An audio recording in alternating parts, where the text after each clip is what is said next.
ಒಂದು ಇತಿಹಾಸ ಇದೆ. ಸುಮಾರು 17 ಬಾರಿಯಲ್ಲಿ 13 14 ಬಾರಿ ಗೆದ್ದಿರೋದು ಯಾವುದಾದ್ರೂ ಈ ರಾಜ್ಯದಲ್ಲಿ ಒಂದು ಕ್ಷೇತ್ರ ಇದೆ ಅಂದರೆ ಅದು ಕೋಲಾರ ಲೋಕಸಭಾ ಕ್ಷೇತ್ರ. 2-3 ಸಾರಿ ಬಿಟ್ಟರೆ ಇಲ್ಲಿವರೆಗೂ ಸಂಪೂರ್ಣವಾಗಿ ಸ್ವತಂತ್ರ ಬಂದಾಗಿನಿಂದ ಗೆದ್ದಿರುವಂಥದ್ದು ಕ್ಷೇತ್ರ ಕೋಲಾರ ಲೋಕಸಭಾ ಕ್ಷೇತ್ರ ಒಂದೇ. ಅಲ್ಲಿ ಸರ್ಕಾರ ಕಾಂಗ್ರೆಸ್ ಪಕ್ಷ, ಆದ್ದರಿಂದ ಅಲ್ಲಿ ಗೆಲ್ತೀವಿ ನಾವು.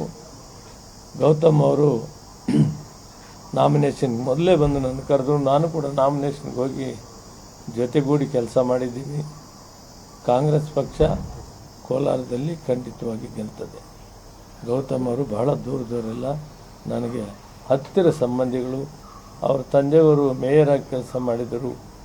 ಜೊತೆಗೆ ಅವರನ್ನು ರಾಜ್ಯಸಭಾ ಮೆಂಬರ್ ಮಾಡೋದಕ್ಕೆ ನಾನು ಪ್ರಯತ್ನ ಮಾಡಿದ್ದಂಥವನು ಆ ಕುಟುಂಬದ ಕೊಡಿ ಇವತ್ತು ಕಾಂಗ್ರೆಸ್ ಪಕ್ಷ, ಅಖಿಲ ಭಾರತ ಕಾಂಗ್ರೆಸ್ ಪಕ್ಷ ಗುರುತಿಸಿ ಅವರನ್ನು ಸನ್ಮಾನ್ಯ ಖರ್ಗೆ ಅವರು, ಸೋನಿಯಾ ಗಾಂಧಿಯವರು, ರಾಹುಲ್ ಗಾಂಧಿಯವರು, ವೇಣುಗೋಪಾಲ್ ಅವರು ಹಾಗೂ ಸುರ್ಜೇವಾಲಾ, ವಿಶೇಷವಾಗಿ ಅಧ್ಯಕ್ಷರು DK ಶಿವಕುಮಾರ್ ಅವರು, ಮುಖ್ಯಮಂತ್ರಿಗಳು ಸಿದ್ದರಾಮಯ್ಯ ಅವೆಲ್ಲ ತೀರ್ಮಾನ ಮಾಡಿದ್ದಾರೆ. ನಾನು ಯಾರಿಗೇ ಕೊಡ್ರಿ ಗೆಲ್ಲಿಸೋಣ, ನಾನು ಕೆಲಸ ಮಾಡ್ತೀನಿ ಅಂತ ಆವತ್ತಿನಿಂದ ಹೇಳ್ತೀನಿ. ಇವತ್ತು ನಿಮಗೂ ಹೇಳ್ತಾ ಇದ್ದೀನಿ, ನಮ್ಮ ಪ್ರಯತ್ನ ಇತ್ತು.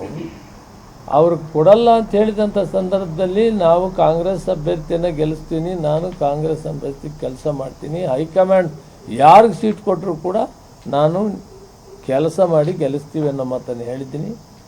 ನಾನು ಅದೇ ಸ್ಟ್ಯಾಂಡಲ್ಲಿದ್ದೇನೆ. ಹಿರಿಯ ನಾಯಕರು ಪ್ರಜಾಧ್ವನಿ ಯಾತ್ರೆ ಒಂದು ಅದರಲ್ಲೂ ಕೂಡ ಕೋಲಾರದಿಂದ ಶುರುವಾಗಂತ ಹೊತ್ತಲ್ಲಿ ನಿಮ್ಮ ಉಪಸ್ಥಿತಿ ತುಂಬಾ ಮುಖ್ಯವಾಗಿತ್ತು.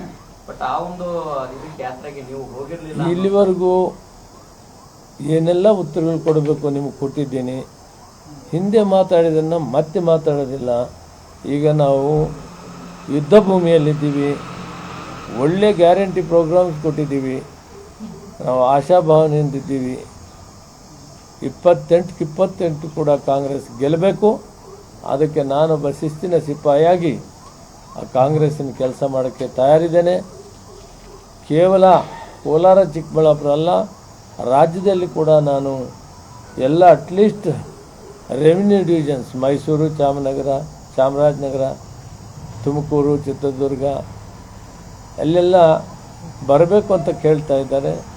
ನಾನು ಸಾಧ್ಯವಾದಷ್ಟು ಈ ಮಧ್ಯದಲ್ಲಿ, ಯಾಕಂದರೆ ಅವು ಕೂಡ ಫಸ್ಟ್ ಫೇಸಲ್ಲಿರೋದ್ರಿಂದ ಅವನ್ನು ಮುಗಿಸ್ಕೊಂಡು ಸೆಕೆಂಡ್ ಫೇಸಲ್ಲಿ ಗುಲ್ಬರ್ಗ ಮತ್ತು ರೆವಿನ್ಯೂ ಡಿವಿಷನ್ನು ಬೆಳಗಾಂ ಕೂಡ ಹೋಗುವಂಥ ಕೆಲಸ ಮಾಡ್ಕೊಂಡಿದ್ದೇನೆ. ಮೊದಲನೇ ಹಂತದಲ್ಲಿ ಈ ಮಧ್ಯದಲ್ಲಿ 1-2 ದಿನ ಮೈಸೂರು, ಚಿತ್ರದುರ್ಗ, ದಾವಣಗೆರೆ ಈ ಕಡೆ ನಾವು ಹೋಗಿ ಬರೋಕ್ಕೆ ನಾನು ಪ್ರಯತ್ನ ಮಾಡ್ತೀನಿ.